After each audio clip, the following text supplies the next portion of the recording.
Jamie Raskin absolutely crushed Republicans today during the Oversight Committee hearing. Republicans held this hearing because they wanted to get to the bottom of the Hunter Biden investigation and why he isn't in jail. And what Jamie Raskin points out is that, yes, Hunter Biden got himself into some trouble. He broke the law, but the idea that Joe Biden used the FBI and the Department of Justice to somehow interfere in the investigation is simply not true. There's no evidence for it.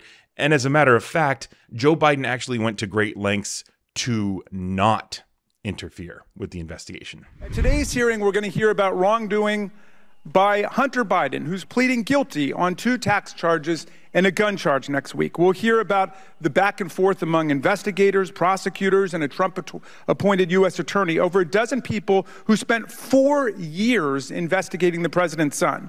We'll hear about how they disagreed on investigative steps and what criminal charges to bring, all normal stuff in government investigations that doesn't usually lead to a congressional hearing. But one thing you will not hear today is any evidence of wrongdoing by President Joe Biden or his administration. Like every other try by our colleagues to concoct a scandal about President Biden, this one is a complete and total bust.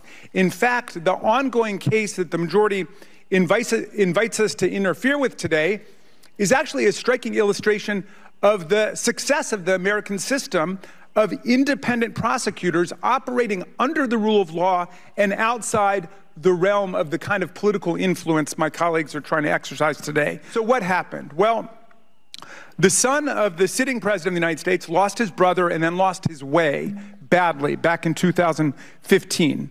As too many families around the country know, drug addiction is a dark and powerful affliction. And like other addicts, Hunter Biden made foolish and criminal choices, including failing to pay his taxes and owning a firearm in violation of federal law. And he's now being held criminally accountable for it. His investigation began under the Trump administration. It was conducted by a U.S. attorney for Delaware, David Weiss, who Donald Trump appointed to his office and who Attorney General Barr chose for this assignment to conduct this investigation.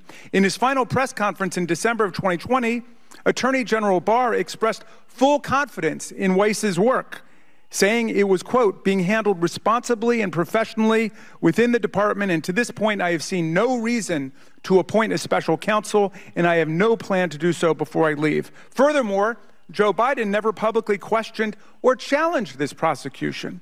When it began, he did not decry it as a witch hunt by Donald Trump. He placed his trust in the fairness of the American justice system. When he became president, not only did he not use his power to halt the investigation, he kept in place Trump's handpicked U.S. attorney, Mr. Weiss, overseeing it, even though incoming presidents usually replace U.S. attorneys with their own appointees.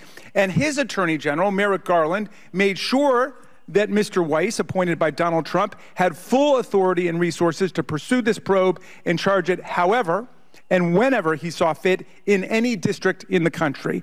And in the past few weeks, as Hunter Biden accepted a guilty plea, the president and his attorney general have done nothing to interfere with the case, which is overseen by a federal judge appointed by, yes, Donald Trump. That should end the debate right there. You have Republicans wanting you to believe in this fairy tale that Joe Biden interfered with the Hunter Biden investigation, and they want you to believe that without any evidence. The evidence is Joe Biden accepted the investigation. He kept the people on who were doing the investigation when he transferred into the White House, when power transferred to Biden. And that was so he would not appear to be interfering with the investigation. This just goes back to Republicans and Donald Trump accusing Democrats of what they do. Because listen to these next 2 representatives who absolutely fillet Republicans and Donald Trump for using the Department of Justice and Bill Barr, the Attorney General, for Donald Trump to interfere with the Michael Flynn investigation. Speaking of interference, the American people know President Trump pressured the Justice Department which we're talking about here today. Like, wouldn't that be wrong if someone did that? To go easy on his friend Michael Flynn. We know when President Trump's handpicked Attorney General William Barr took the reins, he pressured officials to reduce their sentencing for Roger Stone and glossed over Robert Mueller's 2016 presidential election report saying it exonerated the president, when in fact Robert Mueller explicitly said no, it did not, and listed 10 specific items of obstruction of justice he recommended be pursued, and pointed out, lest we misunderstand the pursuit part, he couldn't indict a sitting president according to DOJ guidelines. But he said in his report, an enterprising district attorney, once that president left office, might want to pursue it. I am surprised, though. Seems to be a new level of hypocrisy here. As a longstanding member of this committee, I think most of the members who have served a long time here know full well what political interference and what sweetheart deals look like. And I think context is very important. In 2017, we had a situation where former National Security Advisor and Trump campaign surrogate Michael Flynn was indicted. Indicted by a federal grand jury. He pled guilty twice. And he lied to FBI agents about his communications with the Russian government prior to the inauguration of President Trump. He was only National Security Advisor for 22 days. But my colleagues on the other side of the aisle had no interest, zero interest in looking into that case. And in response, the president at the time, President Trump, repeatedly and publicly attacked the case and the agents who brought it, including by claiming that Mr. Flynn was the victim of a quote, dirty, filthy cops at the top of the FBI, close quote.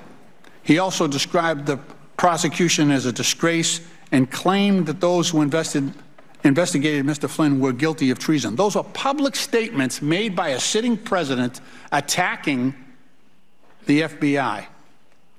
And despite the fact that Mr. Flynn pleaded guilty twice to lying to the FBI, President Trump's Attorney General William Barr personally intervened in the case, and that led the Department of Justice to abruptly reverse course and have the case dismissed on grounds that a federal judge found dubious, to say the least. And that's a quote from the judge. Now, when the Mueller report became public, Bill Barr rushed to the podium, rushed to give a press briefing in which he misquoted the Mueller report and saying that, no Trump associates, Donald Trump, no one in Trump's circle worked with any Russians. And that's what the report said. The report said that they couldn't land those sharks that they were looking for, that they couldn't prove that they worked, that they colluded with the Russians, because Donald Trump was using the Department of Justice and Bill Barr to scuttle that investigation at every point. And that just goes back to Donald Trump was the most corrupt president that we have ever had. He used the FBI, the Department of Justice, to do his political bidding. And now that we have the evidence, now that it's come to light what he's done, of course the Republicans have to accuse Joe Biden of being the corrupt one who's weaponizing the FBI. It's the old tactic of, when you get caught, accuse the other side of doing what you did so that you can confuse the voters. So that's what's happening. There are still deplorable voters who are buying into this, but we're starting to see that that's kind of, they're losing ground here. And that's going to continue more and more into this next election. That's if Donald Trump can evade the Insurrection Act, which will forbid him from running for office. If Donald Trump still runs for office, he's got to face off with primary contenders who are going to be sniping at him from his right. And then he's going to have to face off against Joe Biden again, who has already kicked his ass once.